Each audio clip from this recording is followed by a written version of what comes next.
ఈ బొమ్మ నా కోసం అని ఆ బ్రహ్మాదేశం, ఈ జన్మ నీ కోసం అని నా ప్రేమ సందేశం.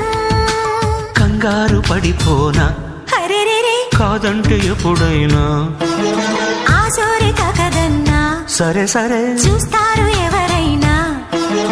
నేనాగగలనా ఎవరేమి అనుకున్నా, ఈ బొమ్మ నా కోసం అని ఆ బ్రహ్మాదేశం. ఈ